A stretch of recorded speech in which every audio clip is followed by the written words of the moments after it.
அஸ்ஸலாமு அலைக்கும் ஃப்ரெண்ட்ஸ். நல்ல காரசாரமான எறா சம்பா எப்படி செய்து பார்க்கலாமா? இதுக்கு வந்து ஒரு 6 மீடியம் சைஸ் வெங்காயம் வந்து நல்லா தின்னாக வந்து ஸ்லைஸ் பண்ணி எடுத்து வச்சுருக்கோம். பேனில் வந்து தாராளமாக ஆயில் சேர்த்துட்டு இந்த வெங்காயத்தெல்லாம் சேர்த்துக்கலாம். கூடயே வந்து ஒரு 15 பல் பூண்டு வந்து சின்ன சின்ன சாப் பண்ணி வச்சுருக்கேன். நீங்கள் இடித்து கூட சேர்த்துக்கலாம். வெங்காயத்து கூடயே சேர்த்து கொஞ்சமாக உப்பு சேர்த்து நல்லா பூண்டும் வெங்காயம் வந்து நல்லா வேக வச்சு எடுத்துக்கலாம். கூடயே வந்து 3 பச்சை மிளகாய் வந்து 2 ஸ்லைஸ் பண்ணி சேர்த்துருக்கேன்.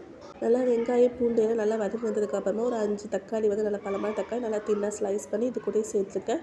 நல்லா மிக்ஸ் பண்ணி எடுத்துக்கலாம். கூடயே வந்து ஒரு 1.5 டீஸ்பூனில் மிளகாய்த்தூள், 1/4 டீஸ்பூன் வந்து மஞ்சள்தூள், தேவையான உப்பு சேர்த்து நல்லா மிக்ஸ் பண்ணிலாம் வர எந்த மசாலாஸுமே தேவையில்லை. இது மட்டுமே சேர்த்தாலும் போதும் சூப்பராக டேஸ்ட் வந்து கிடைக்கும். சைட்லேயே வந்து இறாய் நல்லா க்ளீன் பண்ணி வாஷ் பண்ணி எடுத்து வச்சுட்டேன்.